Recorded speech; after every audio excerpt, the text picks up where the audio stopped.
I need the versatility of my musical life, and it's always been the case.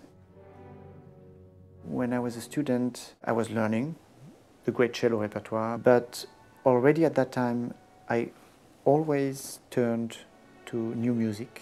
I always was very eager to have a chamber music group.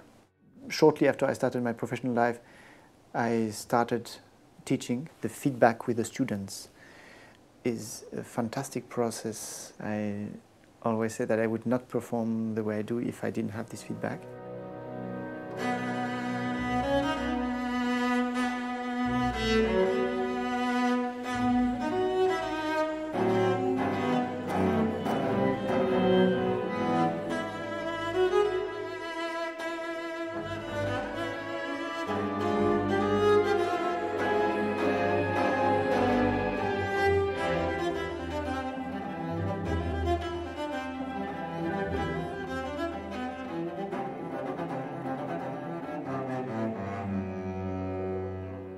The time I really heard a cellist and consciously decided, wow, this is my life, was when I was 9 years old, where I hear a young guy, a 13-year-old, playing the cello.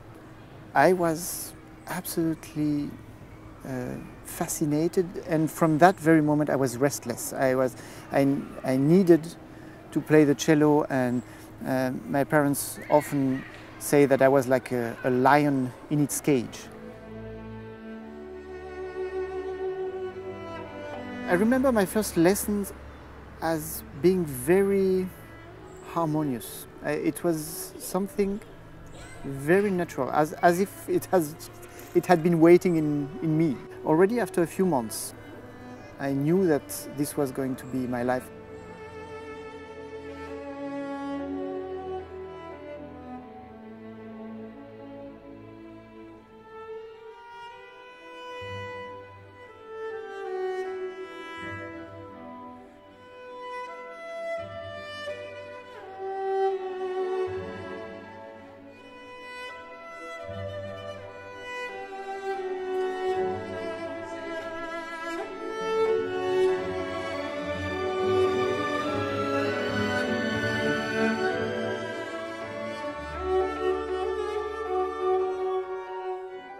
If you play a contemporary piece, it definitely affects the way you look at the classical repertoire.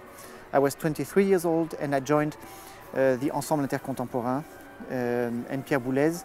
Really on a day-to-day basis, I worked with composers, the famous ones, Ligeti, Berio, Courtag and everything, but also totally unknown young composers who had their first piece performed by the Intercontemporain. So they would always come to the rehearsal, and then for years I had this really this one-to-one relationship with living composers. This whole experience was dramatically important for me in the way I perform the classical repertoire today. I would even say that when I was 23, I would have been, I think, unprepared and unhappy if my career had right on just been, play the great classical repertoire for cello everywhere again and again, because I needed this feedback from the composers before going back to the classical repertoire.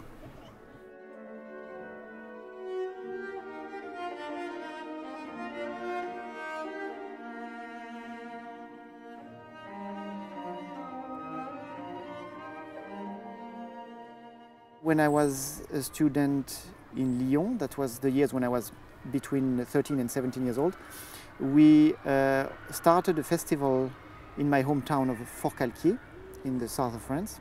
And this festival, by the way, is still going on every year at the end of July, the Rencontre Musicale de Haute-Provence.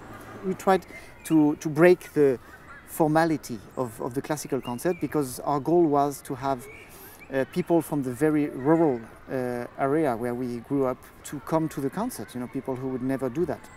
And it worked fantastically. People responded amazingly. At least half of our audience are really local people who got to find out that classical music doesn't mean, dressed up, but it can be something very alive and very spontaneous.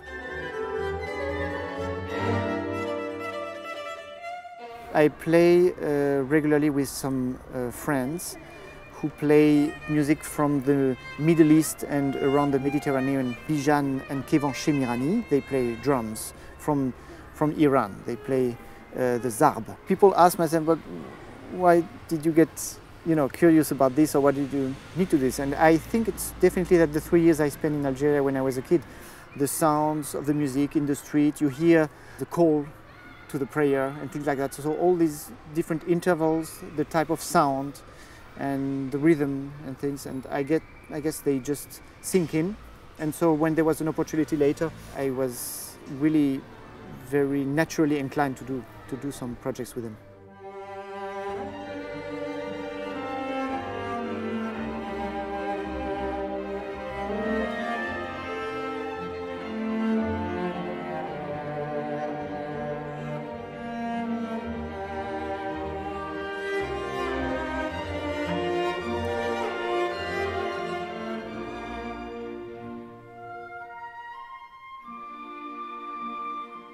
This crazy project that I've had to play all the Bach suites in one evening, and I've done it quite a few times lately, and I must say I love it more and more. The feedback I've had from the audience is that even for the listeners, what you get then as an experience, this immersion into this world of 6 very different suites, which each have their own arch within, and yet the 6 of them form together one journey. And so to have it in one night, it's much more special, much more intense.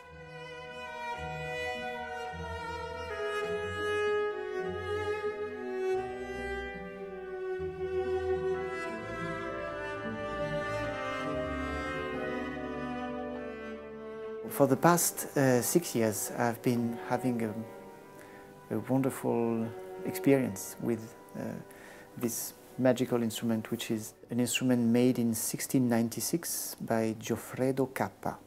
I found this instrument in Vienna. I remember very vividly, the day before I had a concert with my string quartet in Frankfurt, and I took the night train to Vienna and got off the night train and went to the shop right away, tried this instrument, and immediately I saw that it was a fantastic instrument. And then again I had to do this test in real life on stage to see if it was going to be my instrument. And so I took it away. I went to Saarbrücken, where I was playing with the orchestra there, Schumann concerto and the premiere of Mantovani concerto.